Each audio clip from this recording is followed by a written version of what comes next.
दोस्तों, आपने कुछ बॉलीवुड की मूवीज तो देखी होंगी, जैसे रोमियो अकबर वॉल्टर, बेबीज, नाम शबाना, मंद्रास कैफे और जेम्स बॉन्ड 007 को कौन भूल सकता है। आप उन मूवीज में देखते हो कि एक एक्टर बिना किसी वर्दी के देश की सेवा करता है और वो एक्टर एक रो एजेंट होता है। दोस्तों, रो का मतलब the research and analysis wings होता है।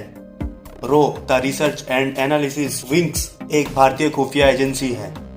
अधिकतर दुनिया के सभी देशों की खुफिया एजेंसी होती है, जैसे अमेरिका की CIA central intelligence agency, Pakistan की ISI इंटर सर्विस इंटेलिजेंस और चीन की MSS मिनिस्ट्री ऑफ स्टेट और इजराइल की खुफिया एजेंसी है मोसाद, और ऐसे ही हमारे प्यारे देश की खुफिया एजेंसी है रॉ। दोस्तों, आज हम बात करेंगे कि आप एक रो एजेंट कैसे बने।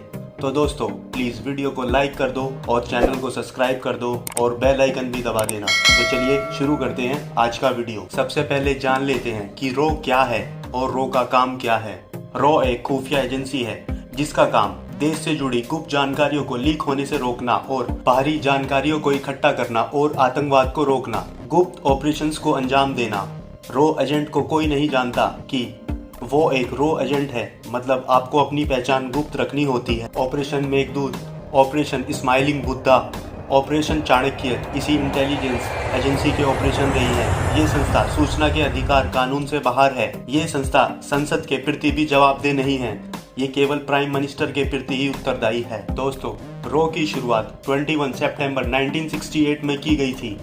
इस खुफिया एजेंसी यानी कि रो के संस्थापक रामेश्वर नाथ काव थे। रामेश्वर नाथ काव 1914 में भारतीय पुलिस सेवा में शामिल हुए थे।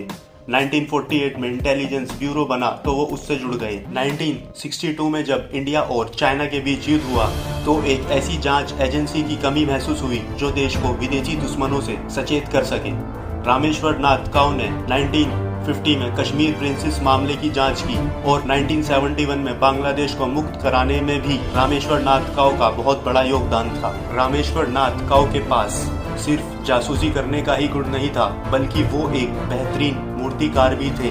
रामेश्वर नाथ काव ने अपनी जिंदगी की सारी घटनाओं को एक टेप में रिकॉर्ड किया था। वो चाहते थे कि उनकी मौत के बाद उस टेप रिकॉर्ड को जनता के सामने जारी किया जाए। दोस्तों, कई लोगों का ख्वाब होता है रो एजेंट बनना, लेकिन उनको नहीं पता होता कि रो एजेंट कैसे बनते हैं और उसके लिए कितनी क्वालिफिकेशन चाहिए।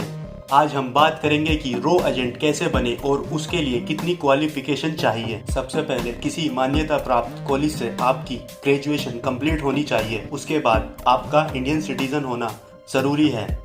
आपकी इंग्लिश अच्छी होनी चाहिए। आपको कंप्यूटर की बेहतर नॉलेज होनी चाहिए। आप अनमैरिड होने चाहिए और आप किसी भी नशे के एडिक्टेड ना हो। आप फिजिकली और मेंटली फिट होने चाहिए।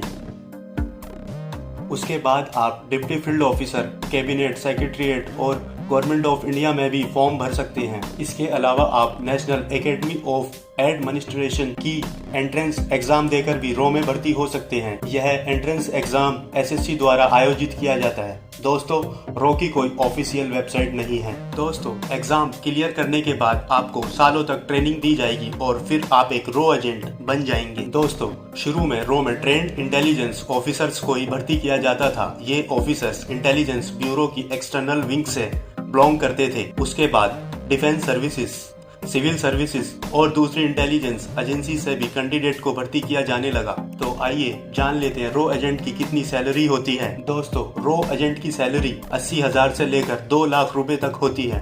तो दोस्तों, कैसी लगी आपको ये वीडियो कमेंट सेक्शन में जरूर बताना। वीडियो को कर दो लाइक, चैनल को कर दो सब्सक्राइब और हाँ, बेल आइकन भी दबा देना ताकि आपको हमारी अगली वीडियो का नोटिफिकेशन मिले सबसे पहले।